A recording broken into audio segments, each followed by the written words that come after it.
इस वक्त तो जो आपकी पार्टी का बयानिया है वो ये है कि अभी तक उस प्लान इंटैक्ट है, उसके किरदार तब्दील हुए हैं, दोबारा इमरान खान को इक़्तिदार में लाने की कोशिश हो रही है। ये भी एक सोच है, इसके बारे में भी सोच लें कि आपने 2018 में सबसे पहले हुकूमत तोड़ी, आपने डॉन लीग किया, पनामा गेट किया, 28 जुलाई 2017 का वो फैसला हुआ जिसकी दुनिया में कोई नज़ीर, पाकिस्तान की तारीख में कोई नज़ीर नहीं है, ना कानून उसको तस्लीम करता है।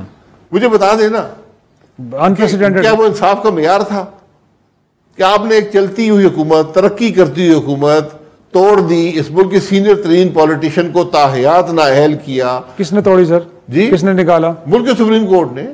सिर्फ जी, सिर्फ जी। खाका नवाजी साहब के सवाल से सर मैं मुतमईन नहीं, अगर आप ये कह रहे हैं कि उसमें एस्टेब्लिशमेंट मुलव्वस थी, मेरी बात सुन ले, फिर मामला और भी संगीन हो जाता है। मैं तो वो बात कर रहा हूँ जो सामने नजर आ रही है। अच्छा, आप बात कर रहे हैं पसे पर्दा क्या था। पसे पर्दा आप बेहतर जानते हैं, मुल्क के प्राइम मिनिस्टर रहे हैं, मेरी तो आंखें बंद हो जाती है। सीक्रेट डॉक्यूमेंट सब कुछ आपके सामने था। मुल्क के वज़ीर आज़म कह रहा हूं ना, मैं देखें पहले आप उससे शुरू कर लेना जो सामने हुआ है, जो रिकॉर्ड का हिस्सा है वही काबिल कबूल नहीं है। अगर उसमें मजीद शीरीनी डालेंगे कि एस्टेब्लिशमेंट भी मुलव्वस हुई, उसमें आर्मी के चीफ हुए, जो भी मुलव्वस हुए, फिर तो मामला और बिगड़ जाता है। फिर आपने इस पर इत्तफा नहीं किया, आपने मार्च में आके सियासत से अलहदा किया, कानून की तशरीह कर आपने कहा जी वो आदमी जिसको हम ताहयात नाअहल कर दें वो सियासत भी नहीं कर सकता।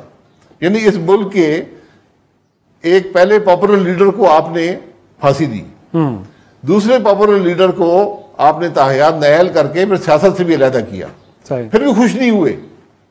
फिर नैब के केस बनाए, उस पर सुप्रीम कोर्ट का जज निगरान जज मुकर्रर हुआ, निगरान जज की जिम्मेदारी पैदा हो गई, निगरान जज की जो इख्तियार था उसमें लिखा गया। फिर आपने इसमें भी इत्तफा नहीं किया।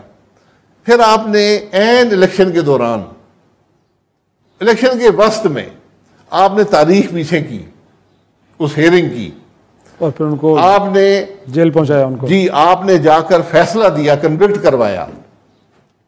सुप्रीम कोर्ट के निगरान जज की मौजूदगी में सब कुछ हुआ। ठीक। और फिर बाद में उस जज ने फैसला दिया था, उसने कहा जनाब मैंने ब्लैकमेल होकर फैसला दिया है। अब आप में इतनी भी इखलाकी कदर नहीं है कि आप खुद ही इस मामले का नोटिस लेकर, अब खुद हम हर चीज का नोटिस लेते हैं। एक जज साहब तो डैम बनाने चले गए, वो अस्पतालों में चले गए, शादी घरों में चले गए, तो हमने ये नहीं देखा कि हमने इस मुल्क में किया क्या है, इंसाफ के तकाजे पूरे किए। तो फिर इलेक्शन चोरी हुआ, आपके सामने चोरी हुआ, आज सबने इतराफ भी कर लिया है। सही, आज उसके जो मुहर्रिकीन थे सारे इतराफ भी कर रहे हैं।